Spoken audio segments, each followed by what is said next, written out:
Hello everyone. Today we will be starting a new topic that is microprocessors into the journey of our chapter number 1, that is Introduction to Computer System for class 11th. So we will start with the topic that is microprocessors. So as the name suggests कि microprocessors एक चीज होती है। हम अभी के लिए से सिर्फ एक चीज बोलेंगे, ठीक है। मतलब चीज नॉट ईट एडिबल वन, एक आइटम है, ठीक है। सो माइक्रो प्रोसेसर्स होते क्या हैं, इसको समझने के लिए हमें पहले कंप्यूटर का सीपीयू समझना पड़ेगा। सीपीयू हमें पता है एक पूरा यूनिट होता है जो कि सारे कैलकुलेशंस वगैरह जो भी टास्क होता है वो करता है। तो कंप्यूटर का सीपीयू था इनिशियली, वो एक बहुत बड़ा साइज कवर कर लेता था, जैसे कि एक पूरा रूम या multiple cabinets and all. But जैसे जैसे हमारी टेक्नोलॉजी एडवांस होती गई, तो जो फिजिकल साइज था कंप्यूटर का वो रिड्यूस हो चुका है। इतना छोटा हो चुका है कि अब हमारे पॉसिबल है कि हम एक पूरे सीपीयू को सिर्फ एक सिंगल माइक्रोचिप पे बना सकें। तो जब एक सीपीयू को इम्प्लीमेंट करा गया या बनाया गया एक सिंगल माइक्रोचिप पे, माइक्रोचिप मतलब बहुत छोटी चिपसेट पे, तो उसे बोला गया माइक्रो प्रोसेसर। माइक्रो मींस बहुत छोटा, प्रोसेसर मतलब जो पूरा कैलकुलेशन करता है, एक सीपीयू हो गया। ओके। तो आजकल हम सीपीयू को ही माइक्रो प्रोसेसर्स बोलते हैं, और हम इतना कॉमन हो गया कि हमें इन्हें सिनोनिमसली यूज करते हैं, हमें आइडिया भी नहीं लगता कि हम कब कब मैं बोल रहा था micro processor. Usually I only say आई, मैं माइक्रो प्रोसेसर भी नहीं बोलता, जैसे कि मैं बोलता हूँ सिर्फ प्रोसेसर। जैसे कि अगर कोई फ़ोन परचेज करना हो तो इसमें कौन सा प्रोसेसर है, आई वोंट से कि कौन सा सीपीयू है कौन सा माइक्रो प्रोसेसर है, वी यूजुअली से प्रोसेसर कौन सा। सो सीपीयू को ही हम माइक्रो प्रोसेसर बोलते हैं। इसीलिए अगर आपको सीपीयू की डेफिनेशन याद हो कि एक स्मॉल इलेक्ट्रॉनिक कंपोनेंट होता है, तो माइक्रो प्रोसेसर भी एक स्मॉल साइज्ड इलेक्ट्रॉनिक कंपोनेंट होता है इनसाइड अ कंप्यूटर। ओके। जो कि सारे अलग अलग टास्क कर सकता है, जिसमें डेटा प्रोसेसिंग इन्वॉल्व होती है as well as arithmetic and logical operations. Okay. So आजकल जो है क्या कहते हैं, माइक्रो प्रोसेसर को हम एक बहुत छोटे सर्किट, जिसे हम इंटीग्रेटेड सर्किट बोलते हैं, उसमें बनाया जाता है, जिसमें millions of component, small components होते हैं। बहुत छोटे छोटे कंपोनेंट्स होते हैं, बहुत सारे मिलियंस ऑफ कंपोनेंट्स, जैसे कि रेजिस्टर्स होते हैं, ट्रांजिस्टर्स होते हैं, या डायोड्स होते हैं। ओके। आपने मे बी इनके बारे में पढ़ा हो या आपको आइडिया हो ये क्या है। ओके। सो माइक्रो प्रोसेसर जो है टाइम के साथ इवॉल्व होता जा रहा है in terms of increase processing capability. Processing capability जो है बढ़ती जा रही है, वो बहुत सारा डेटा एक बार में प्रोसेस कर सकता है। डिक्रीजिंग फिजिकल साइज, हम इसे बहुत छोटा करते जा रहे हैं टाइम के साथ।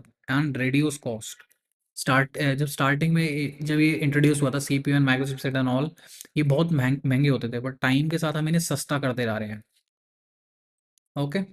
अब जो हमारे पास आजकल जो माइक्रो प्रोसेसर्स होते हैं वो केपेबल होते हैं प्रोसेसिंग मिलियंस ऑफ इंस्ट्रक्शन पर second. Millions of instruction like for example 1 million या 10 लाख इंस्ट्रक्शन 1 मिली सेकेंड में कर सकते हैं। 1 मिली सेकेंड होता है 0.01, और वी कैन से 100 मिलियन या फिर 10 करोड़ इंस्ट्रक्शंस 1 सेकेंड में। इतना हमारा फास्ट हो गया। अब ये जो टेबल है इसमें हम अलग अलग जनरेशन्स देख सकते हैं माइक्रो प्रोसेसर्स की। जो सबसे पहली जनरेशन थी जो कि इस एरा में थी, 1971 टू 73, इसकी चिप टाइप थी LSI, लार्ज स्केल इंटीग्रेशन। इसमें वर्ड साइज था 4 या 8 बिट। इसका मैक्सिमम मेमोरी साइज था 1, और क्लॉक स्पीड थी इतनी 108 kilohertz to 200 kilohertz, और इसमें सिंगल कोर होता था। ऐसे हमारे पास 5 तरह की जनरेशन है जो कि इस डेट्स को यूज हुई थी। और चिप टाइप ये था, पहले फर्स्ट और सेकंड में हम large scale integration chip type को यूज़ करते थे, और थर्ड और फोर्थ में हम वेरी लार्ज स्केल, जब और साइज बढ़ता गया। अब जब लास्ट और फिफ्थ जनरेशन टिल नाउ, हम super large scale integration use करते हैं।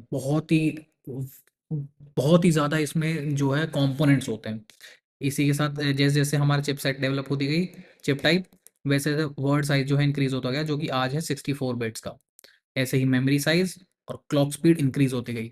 और कोर्स पहले सिंगल थे, अब जब सुपर लार्ज स्केल इंटीग्रेशन को इंट्रोड्यूस करा गया है, तब मल्टी कोर प्रोसेसर हमें मिलने लगे। जैसे कि पर्सनली मेरे लैपटॉप में है octa core processor, like 8 course जो एक साथ काम कर सकते हैं। अब इसमें आप एग्जांपल्स भी देख सकते हैं अलग अलग। इसका सबसे जो फेमस एग्जांपल है वो है इंटेल का 8086।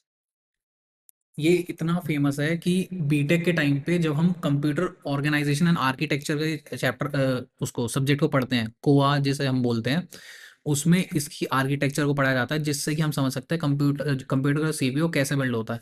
बट हम सिर्फ इसी को क्यों पढ़ते हैं, क्योंकि ये कॉम्प्लेक्सिटी एक्सप्लेन भी करता है। इससे आगे आने वाले जनरेशन जो है कॉम्प्लेक्स होते ही जा रहे हैं, और ये सबसे ईजिएस्ट है उस कॉम्प्लेक्सिटी में कि इसके बेसिस पे हम समझ सकते हैं। ओके।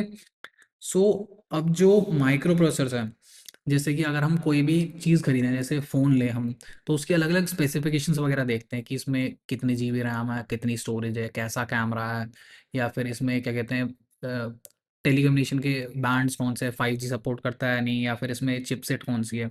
ऐसे ही माइक्रो प्रोसेसर्स को भी अलग अलग फीचर्स पे हम क्लासीफाई करते हैं, जिसमें होते हैं chip type like this, LSI, VLSI और SLSI, word size, memory size, clock speed etcetera. अब इसमें से कुछ फीचर जो हैं एक्सप्लेन करेंगे यहाँ नीचे। सबसे पहला आता है वर्ड साइज। वर्ड साइज होता है maximum number of bits. Maximum मतलब कितनी मैक्सिमम नंबर ऑफ बिट्स हम यूज कर सकते हैं, तो जो कि एक प्रोसेस को एक बारी में कर सकता है। पहले जो था एक वर्ड 8 बिट्स का होता था, मतलब हम एक बारी में 8 बिट्स को यूज कर सकते थे to process a single at a time. But अब जैसे जैसे हम एडवांस होते गए, अब हमारे पास जो है वर्ड साइज वो इंक्रीज होता जा रहा है। अब आज मिनिमम वर्ड साइज जो है 16 बिट्स का है और मैक्सिमम 64 बिट्स, विच मीन्स कि अब हम 64 बिट्स को एट मैक्स यूज कर सकते हैं, 64 नंबर ऑफ बिट्स को, जो कि माइक्रो प्रोसेसर एक बारी में प्रोसेस कर सकता है। ओके। नेक्स्ट आता है मेमोरी साइज। अब मेमोरी साइज आपने पहले के लेक्चर्स में सुना होगा कि मेमोरी और रैम, हम इन्हें सिनोनिमसली यूज इस वर्डिंग को यूज करते हैं। एक तरीके से हम बोल सकते हैं मेमोरी ही रैम है, रैम ही मेमोरी है।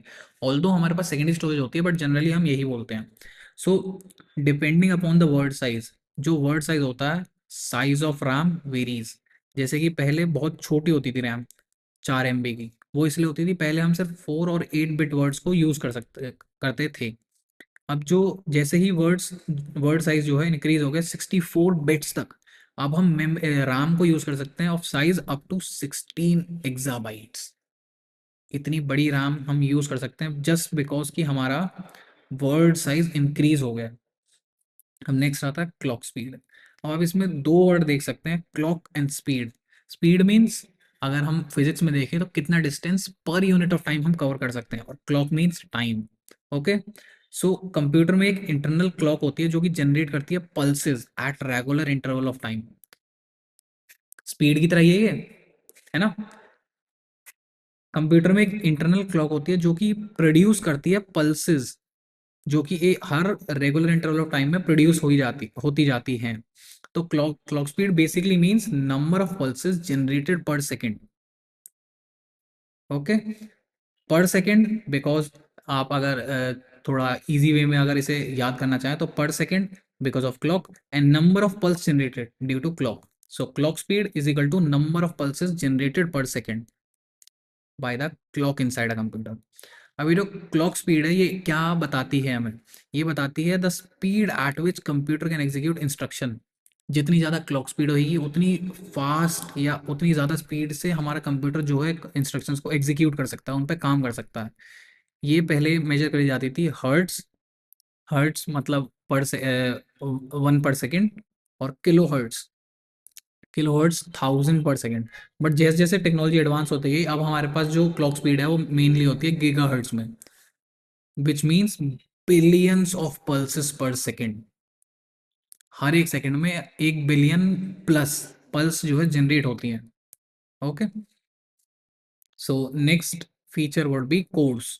सो कोर क्या होता है, कोर बेसिकली होता है एक बेसिक कंप्यूटेशन यूनिट जो कि एक सीपीयू का होता है। एक बेसिक यूनिट जो कि कंप्यूट करता है या फिर कैलकुलेशंस वगैरह करता है। ओके। जो पहले जो हमारे पास प्रोसेसर हुआ करते थे उसमें सिर्फ एक कंप्यूटेशन यूनिट होती थी। इसका मतलब है कि उसकी कैपेबिलिटी थी कि वो एक बारी में सिर्फ एक ही टास्क कर सकती है। पर जैसे जैसे हमने यहाँ पढ़ा कि जैसे हम फिफ्थ जनरेशन पे आए, फिफ्थ जनरेशन एंड ऑनवर्ड्स, यहाँ पे हमारी जो कोर्स है मल्टी कोर इंट्रोड्यूस हुए।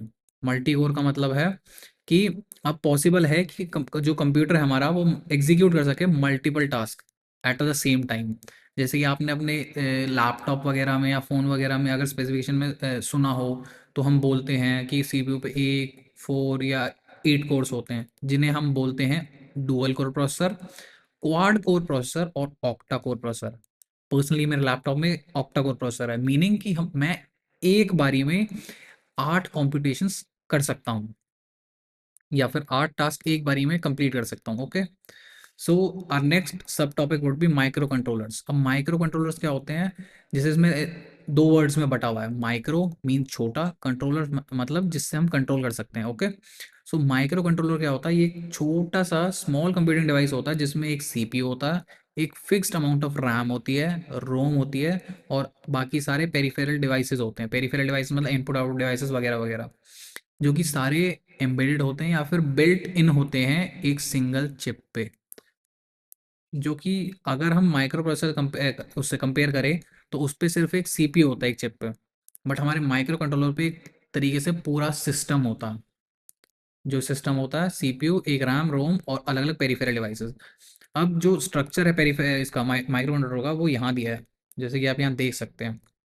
एक क्लॉक जो कि नंबर ऑफ पल्सेस जनरेट करेगी पर यूनिट सेकंड, सीपीयू जो सारा काम करेगा, इनपुट आउटपुट यूनिट जो कि इनपुट और आउटपुट देगा, इनपुट आउटपुट पोर्ट्स जिससे हम कनेक्ट कर सकते हैं, और एक मेमोरी, रैम। और इन सबको कनेक्ट करता है हमारा बस सिस्टम, एक फिजिकल वायर। सो कुछ एग्जांपल्स जो हैं इसके क्या कहते हैं माइक्रो कंट्रोलर्स के, वो हैं कीबोर्ड। कीबोर्ड एक तरीके से हम एक माइक्रो कंट्रोलर बोल सकते हैं। एक माउस, एक washing machine, digital camera, pen drive, remote control, microwave, etcetera etcetera. बहुत सारे एग्जांपल्स हैं। जैसे जैसे हमारी टेक्नोलॉजी एडवांस होती जा रही है, हम नए नए टाइप के माइक्रो कंट्रोलर्स बनाते जा रहे हैं। अगर मे बी आप लोगों ने सुना हो रास्पबेरी पाई के बारे में, रास्पबेरी पाई को भी हम माइक्रो कंट्रोलर ही बोल सकते हैं। अब क्योंकि एक माइक्रो कंट्रोलर जो है वो एक बहुत छोटे साइज का होता है, इसलिए हम इसको एम्बेड करते हैं या कनेक्ट करते हैं इन अनदर डिवाइस और system to perform a specific functionality. जैसे कि अगर हम कीबोर्ड की बात करें, तो एक स्पेसिफिक फंक्शनैलिटी है उसकी कि इनपुट देना एक कंप्यूटर को, या कहीं भी आप कनेक्ट करें माउस को जैसे कनेक्ट करें तो उसको एक वो देना सिग्नल कि क्या करना है वो। या कैमरा को बोले तो एक इनपुट, एक स्पेसिफिक और सिंगल फंक्शनैलिटी की फोटो कैप्चर करनी है, वीडियो कैप्चर करनी है। अब फॉर एग्जांपल जो माइक्रो कंट्रोलर है, अगर हम उसे एग्जांपल लें एक फुली ऑटोमेटिक वॉशिंग मशीन में, जो कि कंट्रोल करती है पूरा wash cycle without any human intervention. Okay, ये हमारा एग्जांपल होगा। इसमें साइकिल स्टार्ट होती है with the filling of water. हम पानी भरेंगे, उसके बाद हम कपड़े कपड़े डालेंगे जो कि पहले सोख होंगे फिर वॉश होंगे, फिर उसके बाद वाटर को ड्रेन करा जाता है, फिर क्लोथ्स को जो है ड्राई करा जाता है थ्रू स्पिनिंग।